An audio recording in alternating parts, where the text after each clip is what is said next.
We're launching our most perplexing unsolved crime yet, and we need your detective skills. A spectral figure, a driver with no answers, and a mystery that defies logic. The ghost passenger puzzle is waiting to be cracked. This isn't just an eerie tale. It's a real-life puzzle with missing pieces, challenging us to uncover the truth behind an impossible appearance. Prepare to have your mind blown. The Final Fare, Part 1. The Disappearance. The call came in at 2:47 a.m. Detective Sarah Chen pulled into the deserted parking lot off Route 9, her headlights cutting through the November fog. The abandoned sedan sat in the center, like a monument to something gone wrong. 2 patrol cars had already arrived, their red and blue lights washing the pavement in rhythmic silence. "What do we have?" Chen asked, stepping out into the cold. Officer Martinez approached, his breath forming clouds in the freezing air. Rideshare driver called it in. Says his passenger vanished during the trip. Car's been here for over an hour. The driver stood near one of the patrol cars, a thin man in his 30s, wearing a company-branded jacket. His hands trembled as he gripped a paper coffee cup. Though whether from cold or nerves, Chen couldn't tell. She walked toward the abandoned vehicle first. A silver Honda Accord. Doors unlocked, engine cold. The interior light illuminated an empty passenger seat. No signs of struggle, no blood, just an eerie stillness that made the hair on her neck stand up. "Where's the phone?" Chen called out. Martinez gestured toward an evidence bag on his cruiser's hood. "Found it in the trunk. Passengers, according to the driver." Chen pulled on latex gloves and examined the device through the plastic. The screen was cracked, but still functional. The last message sent at 1:58 a.m. "Someone's following me." She turned to the driver. "Mr. Coleman, is it?" "Ryan Coleman, yeah." He set down the coffee cup, his hands still shaking. "I swear, I don't know what happened. She was there 1 second, and then she wasn't. Walk me through the night. Everything." Ryan's eyes darted between Chen and the empty car. "I picked her up outside the Velvet Room, that cocktail bar on 5th Street, at 1:52 a.m. The app said her name was Maya Torres. She got in the back, seemed normal, maybe a little drunk, but nothing crazy. Did she say anything? Asked me to take her to Riverside Apartments. That's on the east side, about 25 minutes away." He paused, running a hand through his hair. "We were maybe 10 minutes in when she got that text. She looked at her phone, got real quiet, then asked me if someone was following us. And were they? I checked my mirrors. Didn't see anything unusual. I told her we were fine, but she kept looking back. Then she asked me to take a different route. Said to avoid the highway, stick to side streets." Chen made a note. "Did you comply?" "Yeah, customer service, you know." But then, he trailed off, his voice dropping. "Then she asked me to pull over here. Said she needed to make a call. So I did." "What time was that?" "Maybe 2:15, 2:20? I'm not sure exactly." Ryan's face had gone pale under the patrol car lights. "She got out, walked toward those trees over there. I waited in the car, checked my phone. When I looked up 5 minutes later, she was gone. Just gone. Chen studied his face for tells. The story sounded rehearsed, but trauma could do that. Make people repeat details until they sounded scripted. Your GPS history will show us the exact route you took, correct? Ryan nodded quickly. Yeah, of course. I've got nothing to hide. And the car? This isn't your personal vehicle. No, it's my girlfriend's. Mine's in the shop. Transmission issues. I've been using hers for the past 3 days. Chen made another note. We'll need to speak with her too, and I'll need access to your rideshare app data. Whatever you need. By sunrise, Chen had assembled a timeline and a growing list of questions. Maya Torres, 28, worked as a paralegal downtown. Her boyfriend, Derek Moss, had been calling her phone non-stop since 3 a.m. When officers finally reached him, he'd driven to the station in a rage. "Where is she?" Derek demanded, his voice echoing through the precinct. He was a large man, athletic build, with a gym bag still slung over his shoulder. That driver did something to her. I know it. Chen gestured for him to sit. Mr. Moss, we're investigating every possibility. When did you last speak with Maya? Last night, around midnight. We had a fight. His jaw clenched.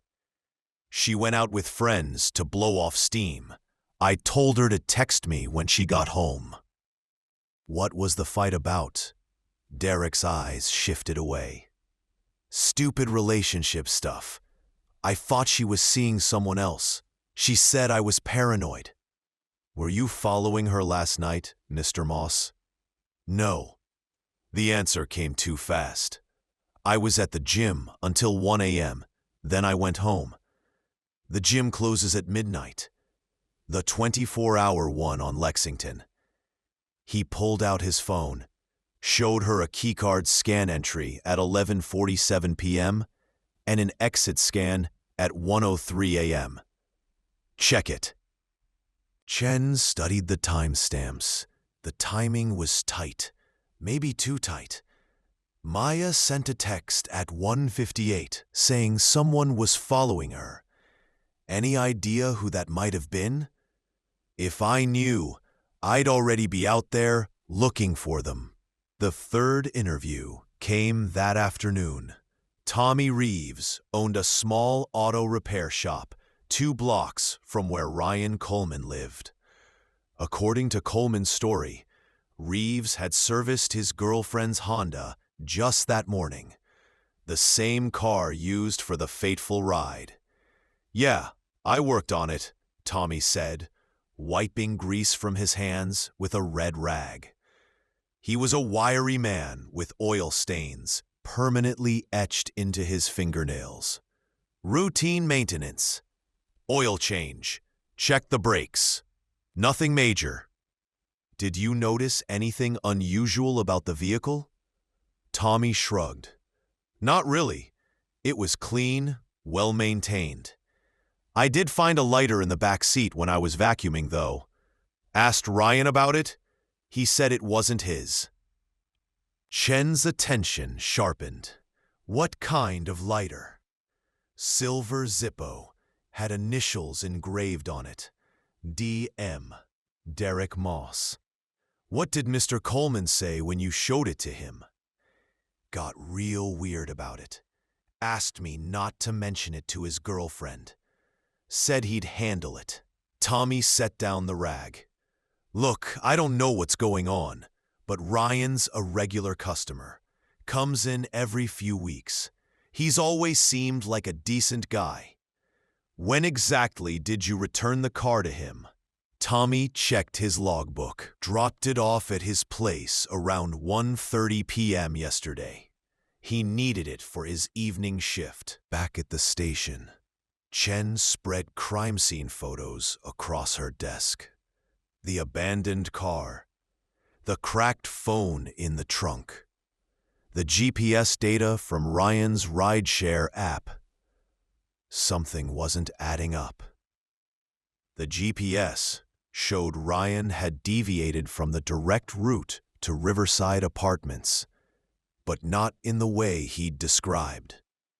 Instead of taking side streets to avoid the highway, he'd driven directly to Route 9, where the car was found. The timestamp showed they'd arrived at 2:03 a.m., not 2:15 or 2:20, like Ryan claimed.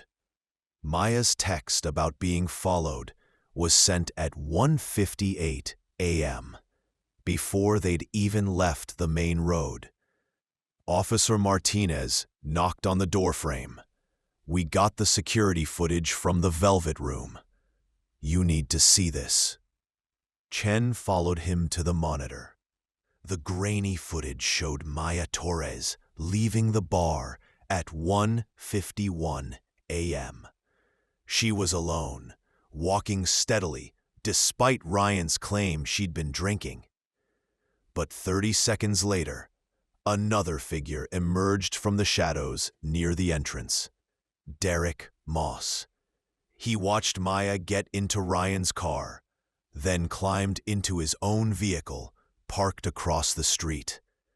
He followed her, Martinez said, the whole way, but Chen was focused on something else. A reflection in the Velvet Room's window. A silver Honda Accord, already parked on the street before Maya even came outside. The timestamp read 1:47 a.m. Ryan Coleman had been waiting for her. Chen pulled up Tommy Reeves' statement again. The Zippo lighter with DM engraved on it, found in Ryan's car that morning. But Derek claimed he hadn't seen Maya since their fight at midnight. So how did his lighter end up in the vehicle? Unless someone put it there on purpose. The fog was lifting, but the truth remained murky. 3 men, 3 different stories, and somewhere in the gaps between their words, Maya Torres had vanished.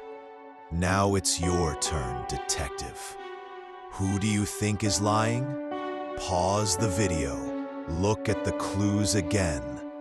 Drop your theory in the comments.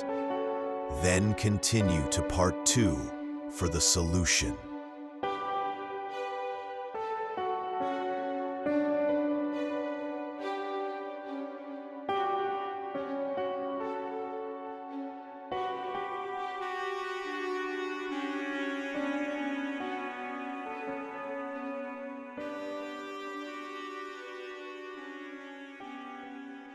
Part 2.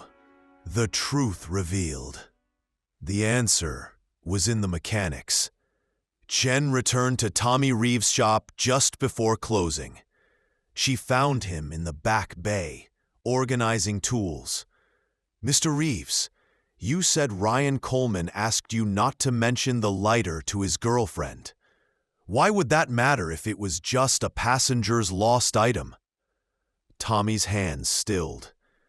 I guess I didn't think about it that way. You also said you dropped the car off at 1:30 p.m. But Ryan's girlfriend, I spoke with her this morning. She works from home. She says nobody delivered a car yesterday.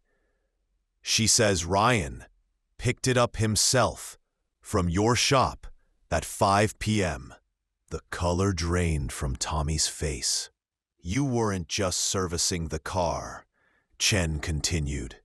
You were helping Ryan stage a crime scene.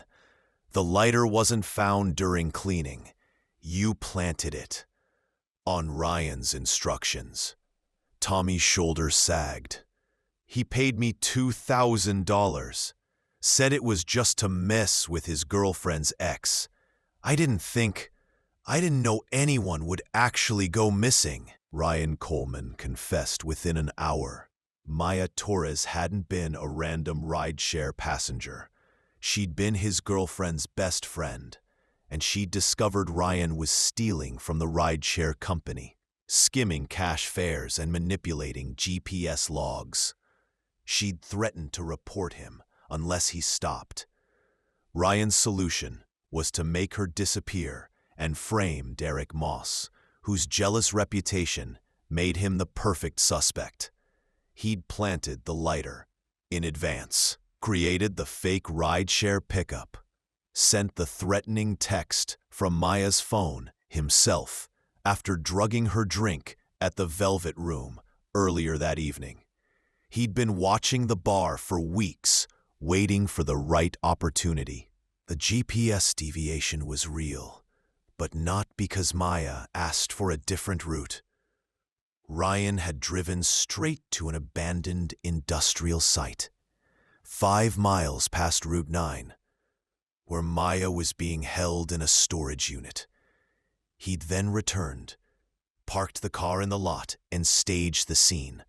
Derek Moss had been following Maya that night, but only because he'd tracked her phone location after their fight, worried about her safety.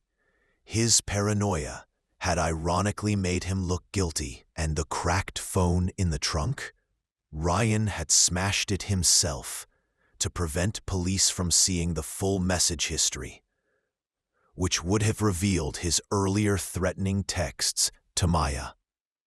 Maya Torres was found alive 36 hours after her disappearance, dehydrated but unharmed. Ryan Coleman was charged with kidnapping, assault, and fraud. Tommy Reeves received a lesser sentence in exchange for his cooperation. Detective Chen closed the case file as dawn broke over the city. Another night shift ending, another puzzle solved. The truth had been there all along, hidden in the mechanics of the crime, in timestamps that didn't align, in convenient discoveries that seemed too perfect, in the small human mistakes that criminals always make when they think they're smarter than everyone else. The final fare had been paid in full, justice delivered. If you enjoyed unraveling this mystery, subscribe for more cases that will challenge your detective skills. The next investigation begins soon.